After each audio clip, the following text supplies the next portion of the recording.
Bismillahirrahmanirrahim. Assalamu alaikum, hürmetli televizyon görüşler. İstiklal günlük haberlerimizi görüşünlerine kızgın karşıladınız.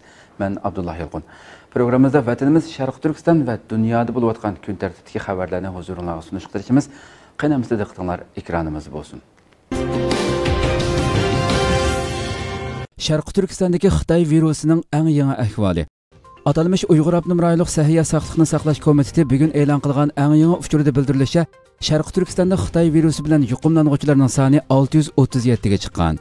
5 avgust soat 0 dan kech soat 24 ga qadar Sharq Turkistonda yangidan 27 kishi Xitoy virusi bilan yuqumlangan. Bular ichida 7 bemorning ahvoli xatarlik, 19 bemorning ahvoli og'ir ekan. Urumchi shahridagi yuqumlanuvchilar 634, Qashqarda 1, Sanjida 1, diviziyada 1 ekan.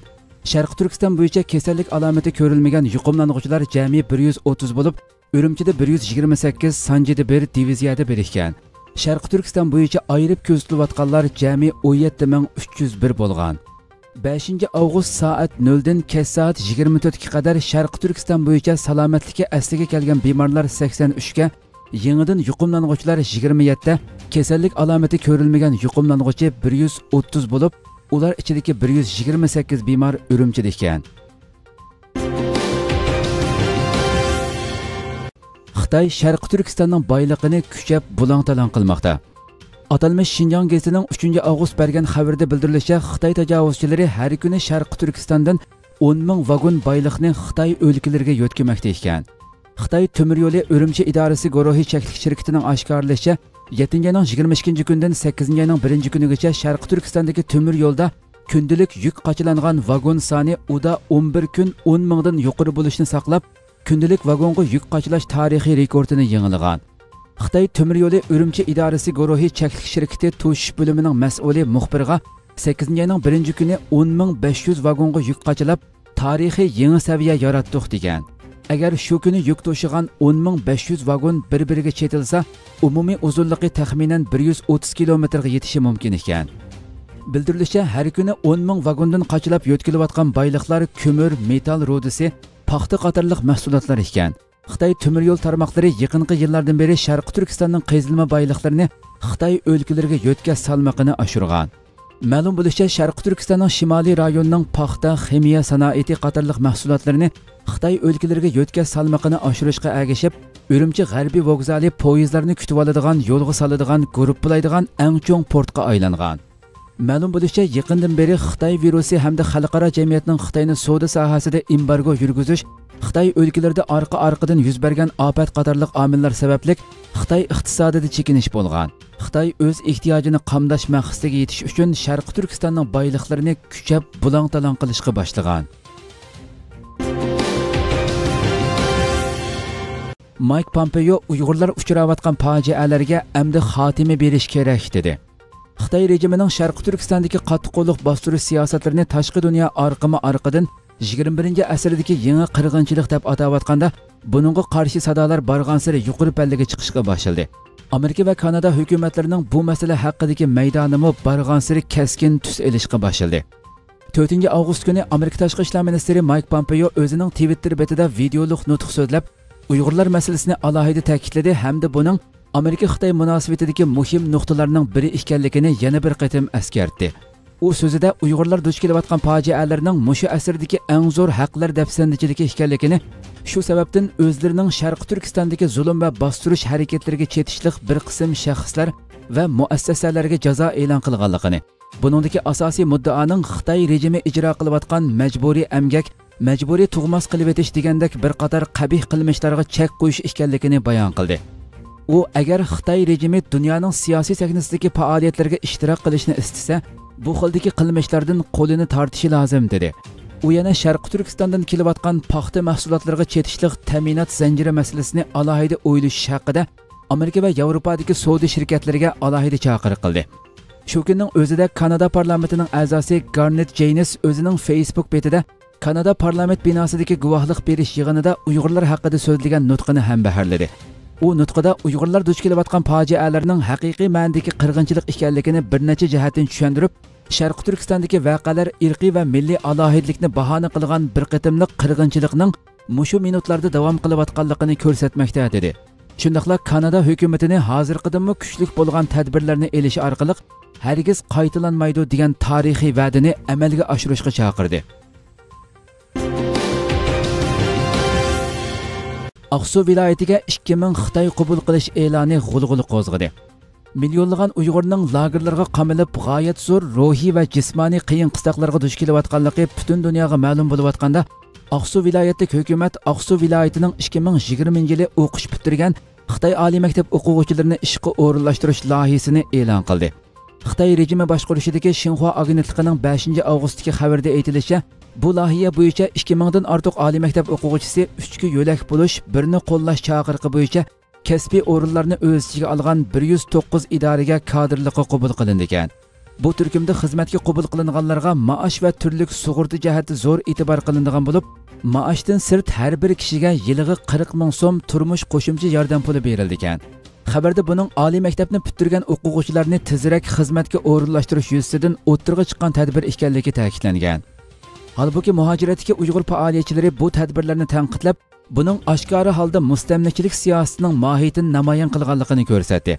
Amerikadagi kuzatuvchi Ilshot Hasanning fikricha, bu holni Xitoy rejimining Uyg'ur yoshlarini atalmish 5-chi emgak kuchi degan bahonada Xitoy zavodlariga oyda necha yuz so'mlik maoshga yollab elib ketishi hamda oliy maktabni bitirgan minglagan Uyg'ur o'quvchilarining ishsiz yoki lagerga qamalgan holati bilan selishtirganda masalaning mohiyati osonla fosh bo'ladi ekan.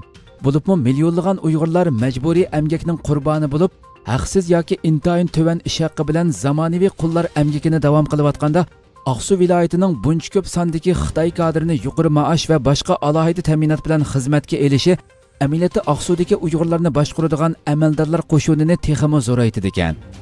U mushu ahvollarga asosan ro'shanki 2000 kadrni biroqli ishga elish chaqiriqi amaliyotda Aqsudagi kasbiy o'rinlardan qanchalik odamning sirliq holda g'oyib bo'lganligini, navbatda Xitoy rejimining Sharq Turkistonga nüfus yetkash strategiyasining qaysi yo'nalishga qarab mengayotganligini eng jonliq ko'rsatib beradi dedi. Xitoy bilan Amerikaning savdo suhbatini davomlashtiradiganligi ilgari surildi. Germaniya ovozining 5-avgust bergan xabarda bildirilishicha, Xitoy bilan Amerikaning kelar hafta savdo suhbatini davom qildiganligi ilgari surilgan. Xitoy Amerika savdo kelishimining birinchi bosqichi yarim yildan buyon kuchga ega bo'lgan bo'lib, ikki taraf bir yerga jam bo'lib qilingan savdo to'xtamlarining ishga oshirilgan yoki oshirilmaganligini tekshirdi ekan. To'xtam imzolangandan keyin Xitoy virus yuqumining tarqalishi Xitoyning to'xtamdagi mas'uliyatini o'rindashiga og'ir ta'sir ko'rsatgan. Yaqinqi oylarda Xitoy bilan Amerika o'rtasidagi davomli talash-tartish paydo bo'lib, suhbat o'tkazishda ancha umid bo'lmagan. Bu yil 1-oyda imzolangan savdo kelishimining birinchi bosqichiga asosan 2 yil ichida Xitoy Amerikadan dehqonchilik va sanoat mahsulotlari, energiya va mulozimatni o'z ichiga olgan 200 milliard dollarlik tovar import qilishga va'da bergan. Ammo virus yuqumi va yer shari iqtisodiy chekinishining zarbasiga uchragan Xitoy va'da qilgan import nishoniga yetishda xilila orqada qolgan. Xitoy tunji yili 25 milliard 300 million dollarlik energiya mahsulotlarini sotib olishga va'da bergan. Ammo hozir u asldagi nishonning faqat 5%ni sotib olgan. Xitoy aslida tunji yili 36 milliard 500 million dollarlik dehqonchilik mahsulotlarini sotib olishni planlagan. Ammo may oyining oxirigacha import miqdori yanada 2017-yildagi o'xshash mazgildagidan xilili tuvan bo'lgan.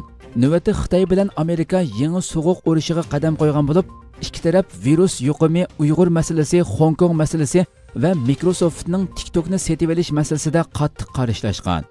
Val ko'chisi gazeti ahvoldan xabardor kishining so'zini naql qilib oshkorlashicha, Xitoy Amerika munosabati nacharlashganda tabiiyla munozara qilishga tegishli nurg'un ishlar o'tirg'a chiqqan. Ilgari Xitoy Pan-texnika boshlamchi guruhining muavin boshlig'i bo'lgan Liu He Amerikaning Xitoy texnika shirkatlariga zarb berish masalasiga diqqatini markazlashtirdi ekan. Xitoyning Amerikada turishliq bosh elchisi Sui Tiankay seshanba kuni bu haqda to'xtalib, shartnoma imzolangan 6 oydan buyon yuqori darajali kengashish plani bor ekanligini, ammo ikki taraf yanada savdo kelishimi to'g'risida doimliq aloqani saqlab kelganligini, agar ikki taraf haqiqatan mushundaq savdo suhbati qiladigan bo'lsa, meningcha bu nihoyatda aktiv, yaxshi ish bo'lgan bo'ladi deganlarni bildirgan.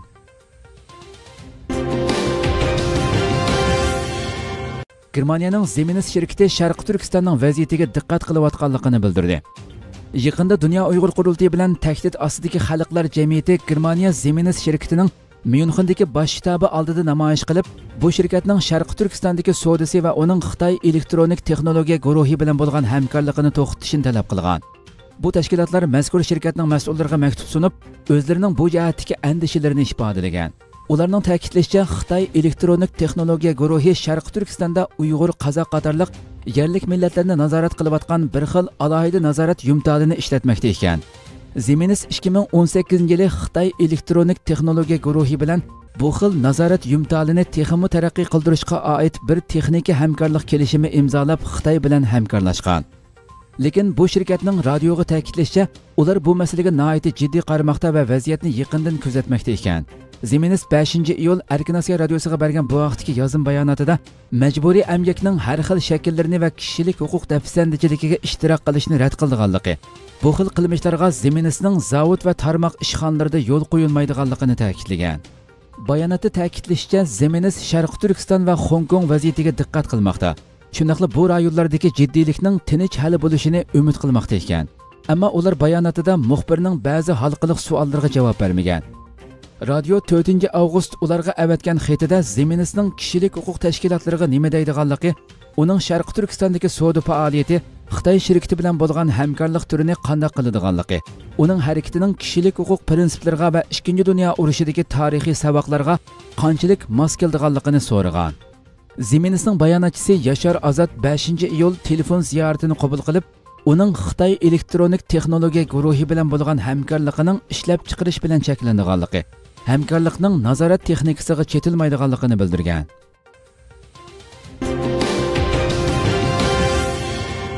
Xitoyning vatanimizdagi turma va soqchi organlariga 800 xizmatchi qabul qilish e'loni gumon qo'zg'adi.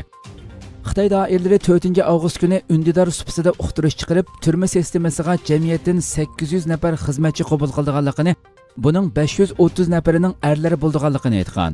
Shu kun yana o'xshash uchur munbirida Jing nahiyalik soqchi idorasiga 66 nafar, Korli iqtisodiy taraqqiyot rayoni soqchi idorasiga 90 nafar, Qo'rg'os shahriga 110 nafar soqchi qabul qilinganligi haqida e'lon berilgan.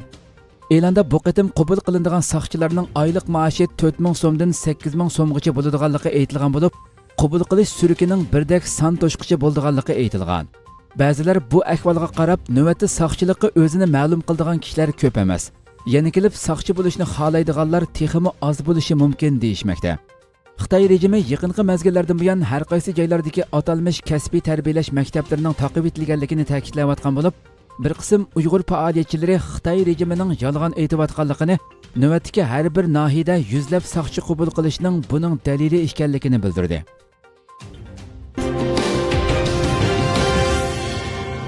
Uyg'ur masalasiga ko'ngil bo'layotgan hukumatlarning ko'payishi Xitoyni jiddiylashtirmoqda. Xitoy rejimining Sharqi Turkistonda 3 milliondan ko'proq kishini lagerlarga qamaganda sirt yana Uyg'urlarning tili, dini va madaniyatini cheklash, Uyg'urlarning nupus ko'payishini cheklash, tug'mas qilish va ularni qul emgakchilarga aylantirish qatorliq jinoyatlar bilan shug'ullanayotganligi navbatda xalqaro jamoatga keng tunishliq bermasligi aylandi. Bo'libmi Amerika hukumatining Uyg'ur kishilik huquq siyosiy qonunini ma'qullashi va shuningdek Xitoyning Sharqi Turkistondagi Chinchuango, Juhaylun qatorliq yuqori darajalik amaldorlarini Yarshari Magnitskiy qonuni orqali jazolashi Uyg'ur davosini yana bir baldoq yuqori pallaga ko'tardi. Amerika hukumati 21-asrga tushgan dog' deb atagan zulmni darhol oyoqlashtirish uchun barliq demokratik davlatlarni Amerika bilan bir saf tutilishga da'vat qilib, bu yo'lda diplomatik tirishchanliklarni ko'rsatgandan keyin Angliya va Fransiya qatorliq davlatlarmi oxiri Uyg'urlarning zulmga uchrayotganligini tilga oldi. Angliya tashqi ishlar ministri Dominic Raab Xitoyni 1 milliondan ortiq Uyg'urni jazo lageriga solab, intayin ig'ir kishilik huquq dafsandichiligi bilan shug'ullanyotdi deb aybladi. Fransiya hukumati bo'lsa Birlashgan Millatlar Tashkilotiga Xitoy rejimining Uyg'urlarga qaratgan muomalasi ustidan tekshirish elib berish haqida taklif sundi. Mana bu yuzlanish Xitoyni jiddiylashtirgan bo'lsa kerak. Xitoyning Angliyadagi bosh elchisi 31-iyul kuni tor orqali o'tkazgan axborot e'lon qilish yig'inida maxsus Sharqi Turkiston haqida to'xtalib, Amerika hukumatiga, xalqarodagi kishilik huquq organlariga va Adrian Zenizga o'xshash tadqiqotchilarga hujum qildi va ular isbotlab chiqqan faktlarning hammasini rad qildi. U bu bayonotida ilgariga o'xshashlar Sharqi Turkistondagi lagerlarning mavjudligini rad qilish bilan birga, uning yanada kasbiy mahorat bilan tarbiyalab, atalmish diniy oshqunlik, radikallik qatorliq ziyonli ideyalardan qutulish markazi ekanligini bildirib, sapsat sotdi. Wang Yi Amerikani Xitoy Kompartiya hokimiyatini rad qilishni to'xtatishga chaqirdi.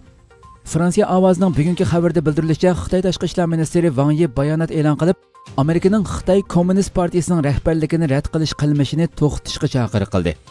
Amerika tashqi ishlar ministri Mike Pompeo kommunizmga qarshi uchur tarqatgandan keyin Angliya va Yaponiyaning diplomatiya ministrlari bayonot e'lon qilib, Hong Kongning erkinligini qo'llaydiganligini hamda kelgusida ikki davlat o'rtasida texmi quyuq hamkorlik o'rnatishni umid qildiganligini bildirgan.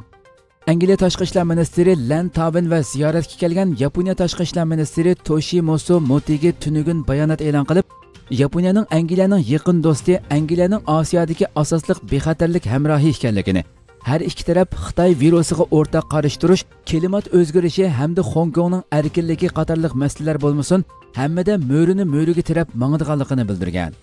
İki davlat diplomatiya ministrlarining bayonotidan keyin Xinhua agentligining ziyoratini qabul qilgan Xitoy tashqi ishlar ministri Wang Yi bayonot e'lon qilib, Hong Kong Xitoy zaminining bir qismi, Hong Kong ishlari Xitoyning ichki ishi deganlarini bildirdi. Wang Yi yana Amerikaning Xitoyni kontrol qilish va qalaymaqonlashtirish uchun Xitoy Kommunist partiyasining rahbarligini rad qilishga urinayotganligini tanqid qilib, Xitoy Kommunist partiyasi bilan xalqi beliq bilan suvga o'xshaydi. Amerika Xitoy Kompartiyasi bilan Xitoy xalqini ayirish va qutratqulik qilishga urinayotidi deganlarini bildirgan. Hamda Amerikani Xitoy ishlariga aralashishdan voz kechishga chaqirgan.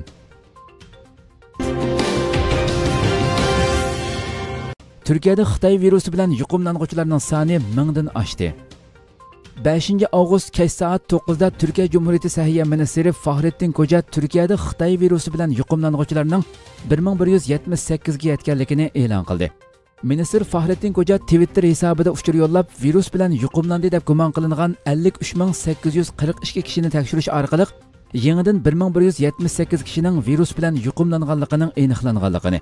Buning bilan Turkiyada Xitoy virusi bilan yuqumlanğuchilarning 236112 ga yetganligini, bir kun ichida yana 19 kishi qazo qilib, jami qazo qilganlarning sonining 5784 ga yetganligini e'lon qildi.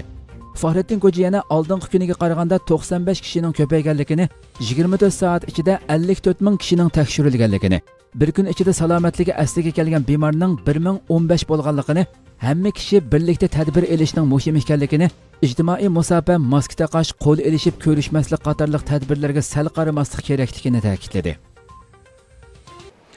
Hürmetli televizyon görüşler, şuna qilib bugungi xabarlarimiz mushada oxirlashdi. Atki xabarimizni ko'rishga sizlarni Janobi Alloh topshiramiz. Shuna qilib program oxirida ekran orqasidagi barliq xizmatdoshlarimga ko'pdan ko'p rahmat aytaman. Assalomu alaykum va rahmatulloh.